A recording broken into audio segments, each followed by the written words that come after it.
കടിച്ച പാമ്പിനെ വിളിച്ചു വരുത്തി വിഷമിറക്കുന്ന പാരമ്പര്യമുള്ള തറവാടാണ് തൻ്റെ തന്നെ അവകാശവാദത്തിൽ സ്വാസികയാണിപ്പോൾ സോഷ്യൽ മീഡിയയിലെ ചർച്ചയെന്നല്ല ഏറലാണെന്ന് പറയുന്നതാവും കൃത്യം. നവ്യ നായർ ആന്തരികാവയവങ്ങൾ കഴുകി ഏറലായതിനു ശേഷം സോഷ്യൽ മീഡിയ അവതരിപ്പിക്കുന്ന പുതിയ ചർച്ചയാണ് സ്വാസിക.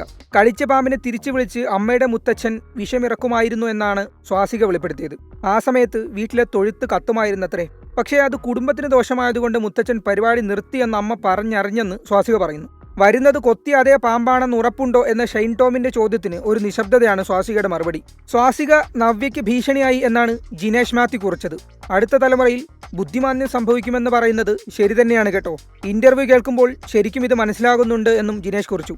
ലെനയുടെ അനുജത്തി സ്വാസിക എന്നാണ് അബ്ദുൽ ഖാദർ കൊമ്മാച്ചി കുറിച്ചത്. എന്തൊരു വിടലാണ് കൊച്ചെ നീ വിടുന്നത്. കടിച്ച പാമ്പിനെ വിളിച്ചു വരുത്തി വിഷമിറക്കുന്ന മുത്തച്ഛൻ പോലും. എൻ്റെ കൊച്ചെ, ഇത് നെറ്റ് യുഗമാണ്. കുറച്ച് പോപ്പുലറായാൽ എന്ത് വിഡ്ഢിത്തവും വിളിച്ചു പറയാമെന്നോ എന്നും അബ്ദുൽ ഖാദർ ചോദിച്ചു.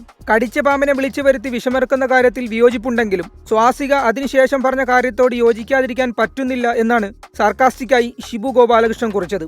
അങ്ങനെ ചെയ്യുന്ന കുടുംബങ്ങളിൽ പിന്നീട് വരുന്ന തലമുറയിലെ കുട്ടികൾക്ക് ബുദ്ധിക്ക് തകരാറ് സംഭവിക്കുമത്രേ എന്നും ഷിബു പറയുന്നു. ഇത് സ്വാസിക പറഞ്ഞ അതേ കാര്യം ആവർത്തിക്കുകയാണ് ഷിബു. സർക്കാസം. നെക്സ്റ്റ് ജനറേഷന് ബുദ്ധിമാന്യം പോലുള്ള പ്രശ്നങ്ങൾ ഉണ്ടാകുമെന്ന് സ്വാസിക തന്നെ പറഞ്ഞതുകൊണ്ട് കൂടുതൽ എന്ത് പറയാൻ എന്ന് അനൂപ് എന്നെ ചോദിക്കുന്നു. സ്വാസികയല്ല, സ്വാസികയുടെ അമ്മ തള്ളിമറിച്ചത് ആ പാവം വിശ്വസിച്ചതാണ് എന്ന വ്യത്യസ്തമായൊരു പോയിന്റ് ഉണ്ണികൃഷ്ണൻ ഉണ്ണി പറയുന്നുണ്ട്. നുണ വിശ്വസിക്കുന്നത് തെറ്റല്ല മിസ്റ്റർ എന്ന പാഠവും ഉണ്ണികൃഷ്ണൻ പങ്കുവയ്ക്കുന്നു.